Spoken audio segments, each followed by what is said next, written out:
Hello student, welcome to Jayshree teaching class. এখন আমরা class 10 এর সেকেন্ড সামারটিভ লেসনে হিস্ট্রি থেকে মডেল স্কুল 4 সলভ করব। তোমাদের জীবন বিজ্ঞান থেকে কমপ্লিট মডেল স্কুলগুলো আপলোড করা হয়ে গেছে, তোমরা গিয়ে দেখে নিতে পারো। ঠিক আছে, দেখো বিভাগ ক তে কি বলেছে, সঠিক উত্তরটি নির্বাচন করে লেখো। যেখানে একের একে সঠিক উত্তর হয়ে যাবে গ 1 নভেম্বর 1858 খ্রিস্টাব্দে, 2 এর সঠিক উত্তর হয়ে যাবে খ অনিল শীল, 3 এর থেকে সঠিক উত্তর ক রাজা রাধাকান্ত দেব, 4 এর সঠিক উত্তর হয়ে যাবে গ 1895 খ্রিস্টাব্দে, 5 এর সঠিক উত্তর হয়ে যাবে ক চার্লস উইলকিন্সকে, 6 সঠিক উত্তর হয়ে যাবে খ 1787 খ্রিস্টাব্দে, 7 এর সঠিক উত্তর হয়ে যাবে খ সুরেশচন্দ্র মজুমদার, 8 এর সঠিক উত্তর হয়ে যাবে ক 1929 খ্রিস্টাব্দে, 9 এর সঠিক উত্তর হয়ে যাবে ক এনজি রঙ্গ, 10 এর থেকে সঠিক উত্তর হয়ে যাবে কি মাদারি পাশা। বিভাগ খ দেখো ক স্তম্ভ খ স্তম্ভ, যেখানে মুজফ্ফর আহমেদ হয়ে যাবে 3, workers and presents party, Nilratan Sarkar হয়ে যাবে 1, জাতীয় সাবান ও ওষুধ কারখানা, আর জর্জ টমসন হয়ে যাবে 2, বেঙ্গল ব্রিটিশ ইন্ডিয়া সোসাইটি। ঠিক আছে, এবার বিভাগ গ বলেছে, যেখানে 3 এর দাগের একই কি বলেছে যে ভারত সভা প্রতিষ্ঠার মূল উদ্দেশ্য কি ছিল। দেখে নাও এই প্রশ্নের সমাধান, দেখে নাও 4টা এখানে পয়েন্ট দেওয়া রয়েছে, লিখে নেবে। ঠিক আছে, এরপরে কি বলেছে, বটতলার প্রকাশনার বৈশিষ্ট্য লেখো। ঠিক আছে, এই প্রশ্নের সমাধানটাও তোমরা এবার দেখে নাও। ওকে, দেখতে পেয়েছো নিশ্চয়, এইখান থেকে এতটা তোমরা লিখে নেবে। তারপর বলেছে কি উদ্দেশ্যে জাতীয় শিক্ষা পরিষদ গঠিত হয়েছে, এটা মডেল 2-তে 3-এর উত্তরটা দেখে নিও। আর যাদের রায়মার্টিন বুক হয়েছে তারা 327 পেজের 103 নম্বর প্রশ্নটা দেখে নিও নতুন বুকে। ঠিক আছে, তেলেঙ্গানা আন্দোলন কেন হয়েছিল, এই প্রশ্নের সমাধানটা এবার তোমরা দেখে নাও। ওকে, দেখে নিয়েছো নিশ্চয়।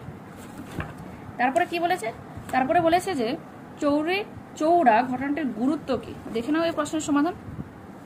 এখান থেকে এতটা ক্লিয়ারলি দেখতে পাচ্ছ, লিখে নাও তোমরা। ঠিক আছে, নেক্সট পেজে দেখো। বিভাগ ঘতে কি বলেছে, 1857 খ্রিস্টাব্দের মহাবিদ্রোহের প্রতি শিক্ষিত বাঙালি সমাজের মনোভাব কিরূপ ছিল, দেখে নাও এই প্রশ্নের সমাধান। না তোমরা এখান থেকে লিখবে, এই প্রশ্নের সমাধানটা এই ভূমিকা থেকে লেখা শুরু করবে, এবং এই পাশে এই এতটা রয়েছে দেখে নাও। যাদের বুক নিয়ে একটু খাতাতে কষ্ট করে লিখে নিও, আর যাদের বুক আছে পেজ নাম্বারটা লিখে নিলেই হবে, বুক থেকে পড়ে নেবে। ঠিক আছে, এতটা উপসংহার পর্যন্ত এটা ছোট্ট করে নিজের মতো করে লিখবে। ঠিক আছে, এরপরে বলেছে 19 শতকের বাংলা ছাপাখানার ব্যবসায়িক উদ্যোগ সম্পর্কে লেখো, দেখে নাও এই প্রশ্নের সমাধান। রায়মার্টিন বুকে কিন্তু ক্লিয়ারলি সুন্দর করে দেওয়া রয়েছে। ঠিক আছে, পুরো হুবহু প্রশ্ন তুলে দেওয়া রয়েছে বলতে গেলে, আর এটাই একটা। ঠিক আছে, নেক্সট কি বলেছে, টিকা লেখো বারদৌলি সত্যাগ্রহ। ঠিক আছে, ওকে, এই প্রশ্নের সমাধানটা তোমরা এবার দেখে নাও। তোমরা এখান থেকে লেখা শুরু করবে, আর নেক্সট পেজ একটু রয়েছে, এতটা পর্যন্ত লিখে নেবে। ক্লিয়ার? এরপর দেখো বিভাগ ও জাতীয়তাবাদের উন্মেষে আনন্দমঠ উপন্যাস ও ভারত মাতার চিত্রটির ভূমিকা বিশ্লেষণ করো। প্রথমটা আনন্দমঠ, ওটা আমি মডেল 1-এর উত্তরটা ওখানে দেখিয়ে দিয়েছি, আর ভারত মাতার চিত্রটি মডেল 3-4-এর একটা একটু দেখিয়ে নেবে। ঠিক আছে, দেখিয়ে দিয়েছি ওখানে। এরপর আছে বাংলার বিজ্ঞান শিক্ষার বিস্তারে মহেন্দ্রলাল সরকার ও জগদীশ চন্দ্র বসুর ভূমিকা বিশ্লেষণ করো। ঠিক আছে, প্রথমে দেখে নাও মহেন্দ্রলাল সরকার, এটা আগেও একবার দেখিয়েছি, আরেকবার তাও দেখে নাও। এটা এখান থেকে লিখে যাবে, এই এতটা পর্যন্ত লিখবে। ঠিক আছে, ভিডিও পজ করে একটু দেখে নিও। এরপর কি বলেছে, জগদীশ চন্দ্র বসুর ভূমিকা, বসু বিজ্ঞান মন্দির কে প্রতিষ্ঠা করেছিল, জগদীশ চন্দ্র বসু, এখান থেকে লিখবে। আর নেক্সট পেজে এই এতটা পর্যন্ত স্থাপন করা উচিত।